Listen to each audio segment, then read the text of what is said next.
Story tonight. Today's Gallup daily tracking poll shows Senator John McCain statistically tied with Senator Barack Obama. However, most of the other polls still show Obama with a 5-point lead. Meantime, Obama is under attack from many on the left who don't like his move to the middle. With us now with his expert analysis is political analyst Dick Morris, the author of the #2 ranked New York Times bestseller, Fleeced. Dick, congratulations. We beat out Scott McClellan. He's number 3. Oh, you're moving up well. That's right. It's another big hit. All right, let's talk about the polls. Some show him behind by 5, but the latest Gallup daily tracking says it's about 2. Well, the important thing is to compare the same polls data on different days, because if they're making a sampling error, they at least make the same one each day. So what happened was it was a tied race. And then you had the Unity, New Hampshire event, and Obama went out to a 5-point lead. And then Wesley Clark put his foot in it, and now it's a 2-point lead.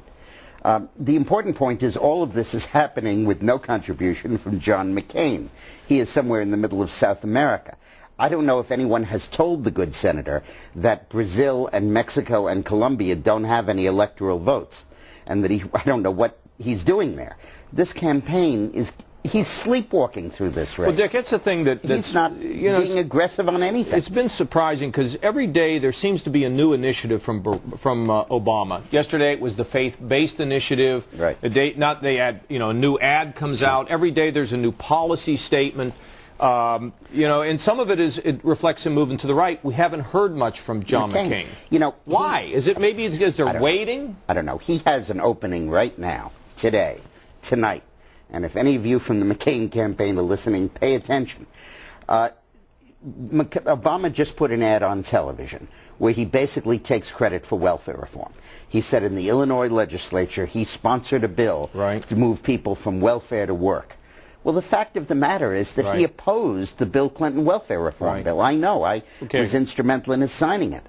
And Obama opposed the welfare reform bill when he was a state senator from Illinois. We're going to get to that ad, Dick. Actually, McCain needs to jump in tomorrow morning in 18 states where Obama's on with an ad that shows what a lie that is and uses it to rip apart Obama's credibility. Well, we're going to show that ad in the next segment. I want you to comment on it and take a look at it. Let's talk about Wes Clark for a second, because what you said is Wes Clark stepped in on Obama's progress and kind of blew up the campaign and reversed things a little bit. Tell us about Wes Clark. That's a blip. That'll be gone in a few days.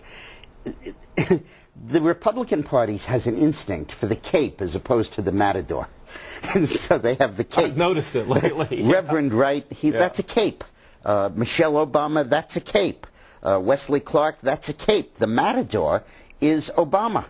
And that's why in this book, Fleeced, we lay out what he'll do to cover illegal immigrants for health insurance. That issue alone could win McCain the election. The tax increases he's going to propose, the weakening of the Patriot Act. And you look at the specifics of what Obama proposes and what he's going to do, and you have enough to defeat this guy, but nobody's doing it. And I think what Obama's doing is just what I used to do when I worked for Clinton. I used Hillary as my cape. I would put Hillary out there and would say, come on, go after her. She thinks that stay-at-home mothers just bake cookies and serve tea. Come on. And the Republican bull every time would charge at Hillary and leave Bill alone. And in the '92 Republican convention, they spent 4 days denouncing Hillary, and they didn't gain a point. And I think that whereas the Wesley Clark thing is giving him a short-term gain, this is the time that Obama is redefining himself, trying to move to the center, and McCain has got to tear him apart. Has to define him. Let's talk about the left for a second, because I've been reading these blogs about actually Obama moving towards the center on 3 or 4 different things. Guns, 7 or 8. Yeah, I mean, and he's making it. You have guns, you have faith-based initiatives. Right, you got the FISA law, the eavesdropping. FISA thing, he's backing away on his Social Security tax increase. Exactly. He's moving to the center on everything he can find. But the people that gave him the rocket fuel to move forward were the left. And you read the blogs today, and it's amazing. They're attacking him, questioning him. None of them are saying they're against him. They're just saying, well, we're just not as enthusiastic. How serious is this problem with the left? Well, it could get very serious because you have Ralph Nader out there, and he's going to be the true believer on all of this stuff.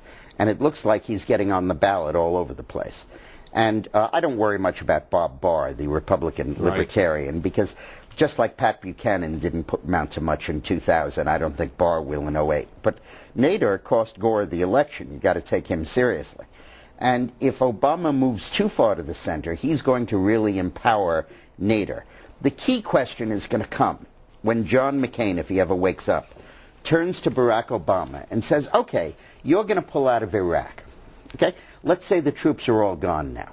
All right, what are you going to do if Al-Qaeda takes over? What are you going to do if Iran takes over? What are you going to do if they blow up the oil wells, if they kill 100,000 Iraqis, anyone who is pro-American? And Obama will say, I'll do diplomacy. And then you come back and you say, well, what if it doesn't work? And at that point, he really then has to, in effect, say, I'd go back in. I'd leave that option open. And that means Nader can then run as the only anti-war candidate. Now, there's one other move that is far-fetched, but you can't dismiss it from your mind. Remember I said Hillary is suspended, not ended her campaign? So you're saying that perhaps the left starts hanging Hillary circling slowly overhead, waiting for something to happen downstairs?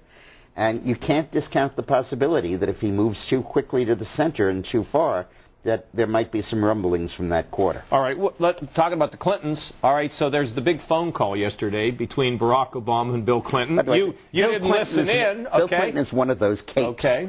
What do you think they talked about? I think that you know Bill Clinton as well as anybody. What's going on here? I think what's happening is the Clintons have a joint political career on the one hand and a joint checking account on the other. And I think for the political career, Hillary is talking about how much she loves Obama because she's got to get well with her African-American and young people base, which got very mad at her for the racially tinged campaign that she ran. Bill Clinton is the stay-at-home mom who's worried about the checkbook. And he's out $11 million. And do you know how many sheiks he has to appease to get $11 million? How many trips he has to make to Dubai to do that? He's got $100 million, though, Dick. Well, right? We don't know what he's got. Yeah. But $11 million is not something to sneeze at. That's so right. I think what he's doing is he's sulking in his tent until he sees some of those deposit slips from the Obama campaign. He doesn't also want to be on the outs, though, does he? I mean, Bill Clinton doesn't want to be like yesterday's news. He wants a way to stay relevant, doesn't he? I think he desperately wants that. He does, but at the moment his focus is on $11 million because after the Democratic convention, Hillary cannot repay herself. It's illegal. At that point, Hillary has to make $11 million new, or Bill has to make it. You can't use campaign contributions after the convention to repay a debt to a candidate. You can pay your vendors, but not the candidate. All right.